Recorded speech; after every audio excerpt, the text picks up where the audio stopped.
Go ahead. Have you considered cutting funding, even promises made by the Biden administration? Well, we're not spending any money on the war. You know, we're being paid for everything we said. Unlike Biden, he gave them $350 billion, and it was shocking. We're not spending any money on the war. The war is being funded by NATO. NATO is buying our equipment. In fact, I don't want to make money on that war. I don't want to, but we are actually making money on that war because they're buying our equipment, as you know. But NATO, as you know, very important, is funding the entire thing. They're paying for the missiles, for the tanks. They're paying for anything that's sent over there. It goes to NATO, and then NATO does what they want with it. In this case, I guess they give it to Ukraine. This is my video update on this Saturday afternoon, September the 20th, coming to you from Nicosia, Cyprus. Let's talk about some news. And let's start things off with the Russian MiGs flying over Estonian airspace, allegedly flying over Estonian airspace. Article 4, Article 5, Article 55. Yeah, all of NATO and the EU, they are having an absolute meltdown over 3 MiGs that allegedly crossed over Estonia on their way to Kaliningrad from Russia through the Gulf of Finland and then looping around down to Kaliningrad. And Estonia said that the 3 Russian MiGs were flying over Estonian airspace for 12 minutes. And Estonian officials said that this is unprecedented, an unprecedented act of aggression by Russia. The Russian Ministry of Defense is saying, just take a chill pill, everybody. Our planes were flying, they say, for 8 minutes from Karelia to Kaliningrad, and they claim that they were flying over international airspace and there was no problems. By the way, this has already happened 4 times before. My understanding is that Russian fighter jets allegedly have crossed over Estonian airspace 4 times already, and it wasn't really that much of a big deal. But for some reason, this instance has really shaken NATO. It's probably shaken NATO because it follows up on the Russian foam duct tape decoy drones that attacked Poland. That attacked Poland, and a Polish F-16 dropped a bomb on a Polish home because of the decoy drones, and this has really shaken NATO. And Russia is testing NATO's defenses, right? This is the narrative that we are being told. It's all about Russian aggression and Russia's expansion westward into Europe. And they're provoking and testing NATO's defenses. And NATO was ready. According to Rutte, they acted fast. Italian F-16s that were in Estonia and other fighter jets that were parked in Estonia, they were scrambled quickly to intercept the Russian MiGs. And according to CNN, they pushed the Russian MiGs out of Estonian airspace. That is what CNN is saying.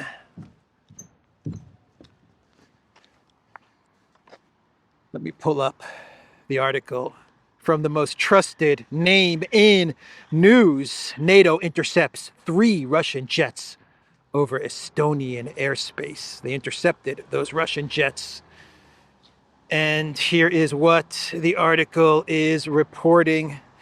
Italian F-35, not F-16s, F-35 fighters that were stationed in Estonia as part of NATO's Eastern Sentry operation, in addition to Swedish and Finnish aircraft, responded to the intrusion, NATO Allied Command Operations Headquarters said. Estonian Prime Minister Russian MiGs said the Russian jets were subsequently forced to flee.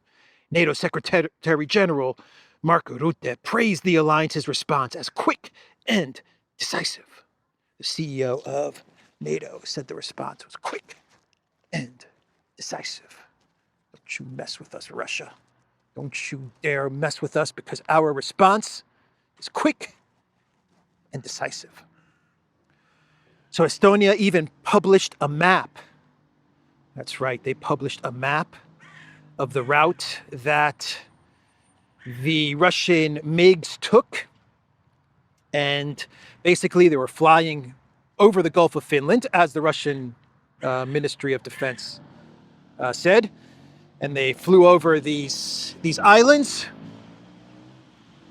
which are right off the coast of Estonia. And it looks like that's what is causing all of this panic. The Vandlo Island. And it looks like they're flying close to these islands or not so close.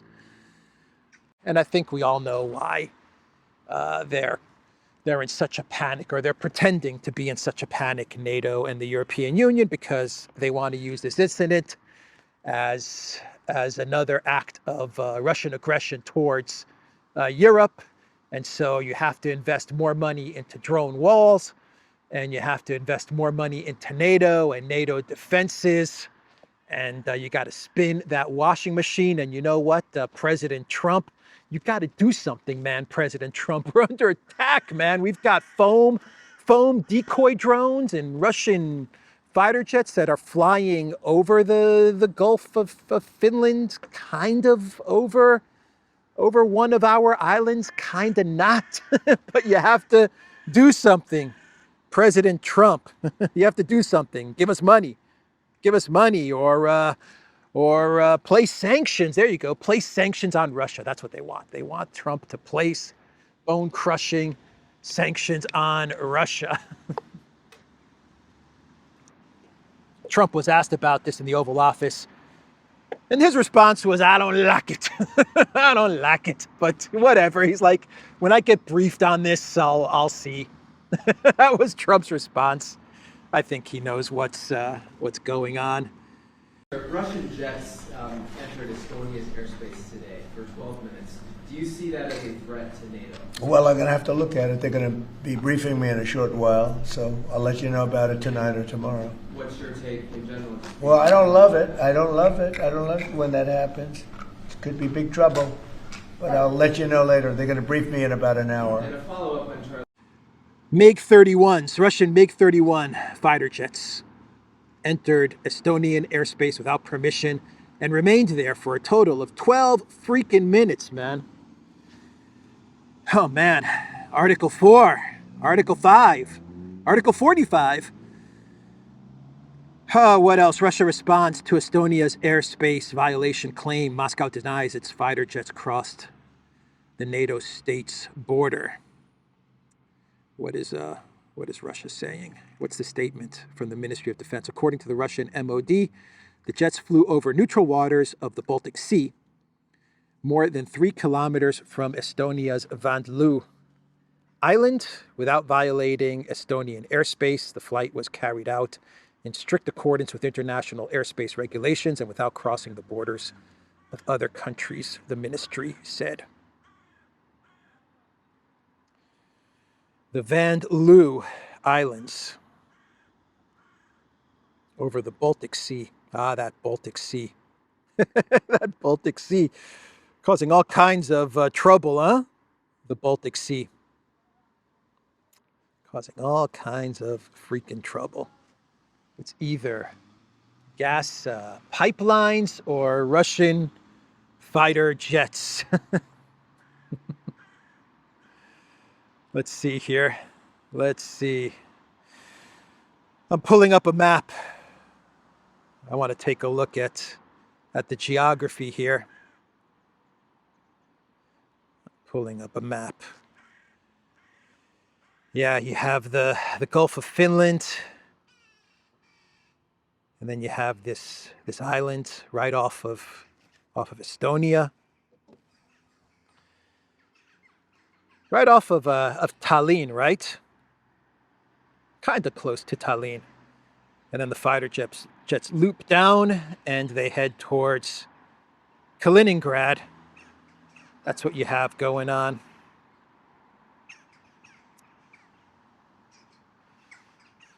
So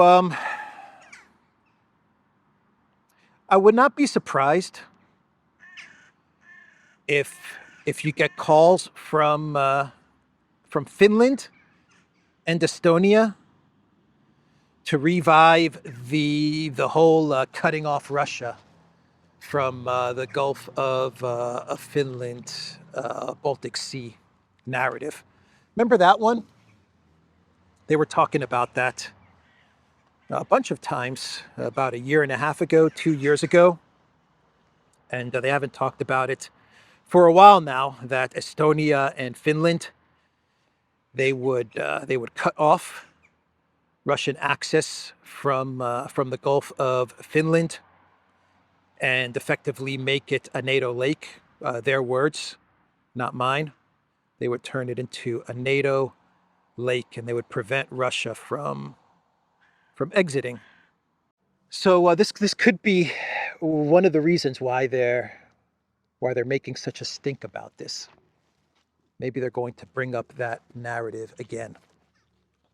No one's talking about that, but I remember when they were very keen, Estonia and Finland, on blocking off Russian access, sea, or at that time they were talking about sea, but maybe they'll even talk about air, cutting off Russian access through these waterways.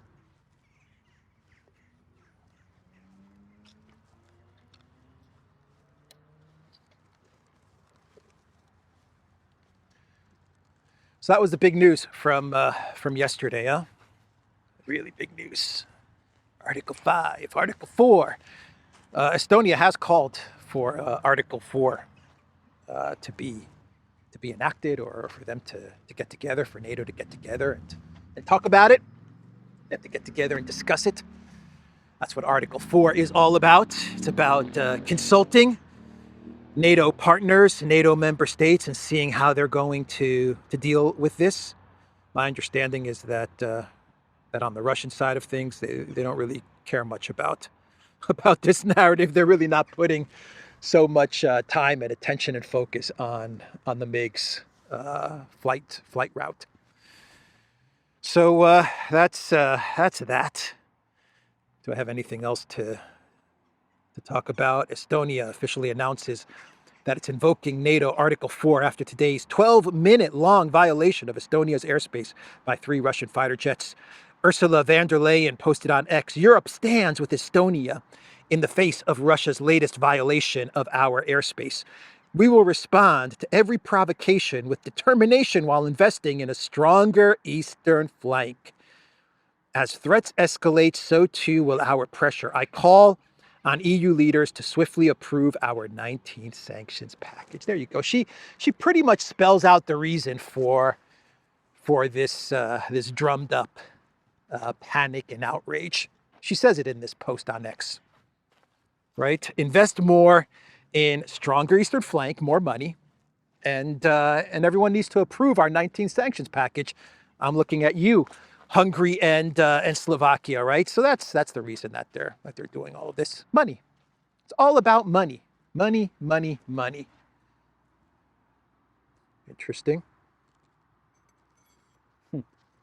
Watch the whole wall come down. Oh man. So I asked Grok about Turkish incursions into Greek airspace, because I know, living some time in Greece, that there are always Turkish fighter jets incursions into Greek airspace. And I asked Grok to just give me the numbers of Turkish fighter jet incursions into Greek airspace from 2022, 23, 24, and 25. And here's what Grok came up with. Over 10,000 violations in 2022, predominantly by F-16s and F-4s. That's Turkish fighter jets violating Greek airspace. Article 4, Article 5, but they're both in NATO. They're both in NATO. I don't know. Article 4.5? I don't know. Is there an Article 4.5 when you have two NATO countries violating, one NATO country violating the other's airspace? But 10,000 violations in 2022. In 2023, no precise count, but violations continued at a reduced rate. 2024, limited fighter jet incidents, with one report of 15 violations by 18 F-16s. And in 2025, at least 2 confirmed F-16 incidents, with 6 FIR violations by F-16s in early January. So there you have it. A very common thing in Greece for Turkish fighter jets to violate our airspace. You may not know this because the Greeks aren't running around complaining about this. They do complain to the United States and to NATO and to the EU every now and again, but the United States, the EU, and NATO usually tells Greece to just forget about it, right? Just forget about it. Turkey's too important to us to cause a stink, and that's it. And then we move on, right? That's a very common occurrence in Greece, and I imagine stuff like this happens often around Europe. I want to find the quote where the Estonian foreign minister, Margus Tsahkna, called it unprecedentedly brazen. That's what he said, saying that Russia's increasingly extensive testing of boundaries and growing aggressiveness must be met with a swift increase in political and economic pressure. They're basically telling you why they're making this to be such a big deal. We need to increase the economic pressure, which means give us money. And they're looking at you, Trump. They're looking at you, the United States. Give us money. This apparently isn't a first, as Russia has allegedly violated Estonia's airspace 4 times in 2025. Moscow likely isn't too concerned over moments its military might breach the airspace of this tiny former Soviet satellite state in the Baltics. But European leaders are using these increasing instances to push for an eastern flank aerial defense shield protecting NATO. Just last week, the 2 largest eastern members of NATO said that Russian drones breached their airspace. Yeah, so is this just a coincidence that we had the whole decoy drones over Poland? Then following that, we had the BS news, which Romania debunked actually about drones flying over Romania. And then Romania said it's not really a big deal, right? We had that, and now we have this instance all over the span of a week. So let's move on. Enough of that. Big story. A lot of people on X talking about it. What's going on here? Is Russia making its move on Estonia? Why is Russia doing this? What is Russia trying to show? What are they trying to prove? Are they trying to send a message? No, there was just 3 fighter jets on their way to Kaliningrad. That's it, which is Russian territory. That's all that's going on. That's it. So let's talk about the EU 19th sanctions package. 19th sanctions package. This is the one. This is the one that is going to bring down Putin's war machine. And Ursula, what she is going to do in order to make sure that Hungary approves this 19th sanctions package and doesn't veto it, is she is going to give Hungary $500 million. This is money that the EU owes Hungary, right? They owe Hungary $22 billion, something like that, $20 or $22 billion. And this is coming from EU funds that they've owed Hungary since 2020, around that time.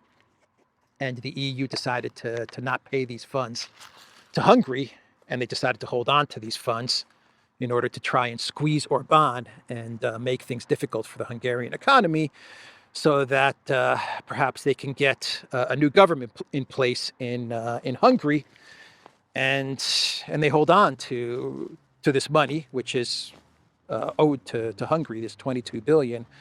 And whenever they need Hungary to vote a certain way, they decide to give Hungary a little bit of this money, right? There's a word for stuff like this. There's a word to describe stuff like this, what the EU is doing, huh? So in order to make it so that Hungary does not veto this 19th sanctions package, they're telling Hungary, look, we'll give you 500 million of the 20 billion that we owe you. So it looks like Hungary's gonna say okay. They should tell the EU to buzz off, or they should take the EU to court or something. I don't know. What can Hungary do to get this money that's owed to them? Right? They should find a way to get this money back if it's possible, this 20 billion. But my guess would be that they're going to probably say, okay, we'll vote yes for these sanctions and give us the 500 million. So that's one of the tricks that Ursula has up her sleeves. One of her tools. The European Union, everybody. That's how they operate. Kaja Kallas posted on X, Moscow thinks it can keep its war going. We are making sure it pays the price for it. Today we present our 19th sanctions package. Every sanction reduces the Kremlin's ability to wage war. We won't stop putting pressure on Russia until it ends its war. That is the post from Stunning and Brave. You know, the interesting thing about the messages from Kaja Kallas and Ursula von der Crazy as they announced the 19th sanctions package is that it appears that they actually believe that these sanctions are crippling Russia's economy. Either that or they're very good actors, right? I think they actually believe it. I think they actually believe that these sanctions are working.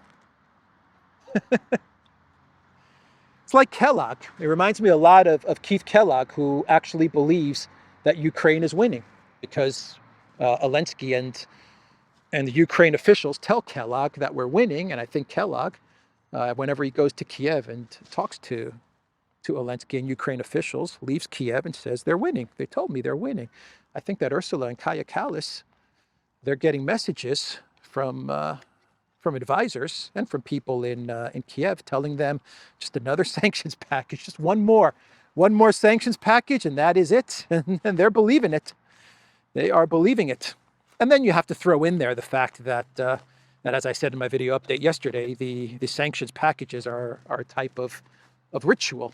It's become ritualistic, habitual, and it's important, especially for Kaja Kallas's office to have the task, the job of coming up with sanctions every so often, because if she didn't have this to do, then what would she be doing as European foreign minister, right? So that's the statement from Kallas. This is going to be the sanctions package that brings down the Russian economy. What is down here? It's like snakes and spiders. Who knows? Who knows what's lurking underneath the walls of Nicosia? Who knows? So what's next on the agenda? France, Germany, the UK, and the US succeeded in imposing UN snapback sanctions on Iran, set to take effect on September 27th. China and Russia rejected the move as illegal and vowed to continue business with Iran. Yeah, the snapback sanctions, they are back in effect. Even though it was the United States the Trump administration that pulled out of the JCPOA, and it was Israel and the United States that ended up attacking Iran. They're now going to place sanctions on Iran because the terms of the JCPOA, right? So they pull out, they sabotage the JCPOA, and it's going to be Iran that's going to be punished for their sabotaging of the JCPOA.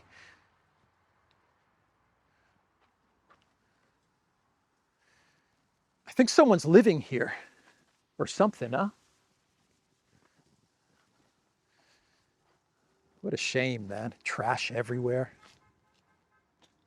Oh, water bottles empty. Empty water bottles. Weird, man. This place is so weird in Nicosia. So should we get to a clown world? Do I have anything else to talk about? Trump spoke with Xi yesterday, and we kind of have a TikTok deal, kind of. Trump is making it out as if there is a TikTok deal, but when you read the Chinese readout, you get the impression that Xi is saying that he's okay with a TikTok deal, but he wants certain concessions from the United States. CNN has an article with the title, "Xi hints TikTok deal has his blessing if Trump makes concessions elsewhere." And so the article from CNN and the readout from the Chinese side, I think makes it very clear that Xi is saying to Trump, look, as long as we keep the algorithm, China keeps the TikTok algorithm, which is the important part of TikTok. You guys can have TikTok USA and run the business and do whatever. We keep the algorithm, we license it to you guys, or some sort of setup like that. Then it looks like China's fine with some sort of a deal to happen. And then China is going to also want some other concessions from the United States, which may not be related to TikTok, right? Maybe it has to do with tariffs or other stuff, chips or something like that. But it's very clear that China is not going to make a TikTok deal that is against its interests. And according to all the analysis that I've read, the algorithm, which is the important part of TikTok, that freaking algorithm that gets all the users and all the engagement, that has to remain with China. So anyway, that's the update there. On the front lines in Ukraine, I was listening to Alexander's video yesterday, actually over the past couple of days, and things are looking really bad for the Ukraine military in Pokrovsk. We may be looking at another encirclement in Pokrovsk. Syrskyi and Zelensky, they continue to insist that Ukraine hold on, the Ukraine military hold on instead of retreat. And they send more and more troops to try and prevent the collapse of Pokrovsk. You have the same situation in Kupiansk, an encirclement, possible encirclement. Russian military in the center of Kupiansk. Russian military, they say, is operating also in certain parts of the center in Pokrovsk. And once again, Syrskyi and Zelensky, they insist on the Ukraine military holding on to these areas. Actually, Zelensky showed up in Pokrovsk the other day, which is that's the sign that it's over in Pokrovsk. Whenever Zelensky shows up to an area that is about to fall, well, then that area falls, right? Is captured by Russia. That's it. Once Zelensky shows up, you know it's over. So he was in Pokrovsk, so you know it's over very, very soon because he made an appearance in Pokrovsk. And let's not even talk about the south, Zaporozhye and those areas, because things are looking even worse in the southern area. So that also explains a lot of the NATO panic and why NATO is trying to create all of these Article 4, Article 5 scenarios in order to somehow draw in the United States, right? Because they see that maybe they see, who knows? Maybe they don't see it, that things are going really bad, catastrophic for the Ukraine military. Maybe they don't see it. Who knows? Maybe the political leaders don't want to believe it, don't want to see it, but you have to believe that there must be some military officials in NATO or in the United States who understand that the situation is looking very bleak for the Ukraine military. So it's going to be a very difficult next 3 months for NATO's proxy. So should we do a clown world? Wrap this video up. Let's talk about Kamala's new book, and it's about to be released, and she's given excerpts out of her latest book, which I imagine is going to be an amazing book, quite a page turner. I can't wait to get my hands on Kamala Harris's book. I can't wait to get it. I've already pre-ordered it on Amazon, and I'm looking forward to reading her book. I may even read it twice. I don't know, but in her book, she is revealing that Bidenopolis was sabotaging her campaign. Say it ain't so. Bidenopolis was sabotaging Kamala Harris, according to excerpts that she's provided to The Atlantic and to the New York Times. And in one instance, right before the big debate with Trump, Harris reveals that Biden called her up, either called her or messaged her, and he told her that he learned that she was bad-mouthing him. This is like high school stuff, but anyway, this is what Kamala Harris claims. He learned that Kamala Harris was bad-mouthing him, and donors in Philadelphia and Pennsylvania, which was the key state, were not happy about it, and they were threatening to pull out the donations from the Harris campaign. And he told her all of this right before the big debate with Trump. And Kamala Harris said that this was just very uncool to sabotage her debate and her campaign in such a way, and to say that she was bad-mouthing Bidenopolis. Oh, man. Like high school kids, right? And these people ran the United States of America, Biden and Kamala. Anyway, that's the video, everybody. theduran.locals.com. We are on Rumble, Telegram, and X. And go to the Duran shop, pick up some merch. Maybe give this video a like. Maybe subscribe to this channel. And I will catch everybody tomorrow. Take care.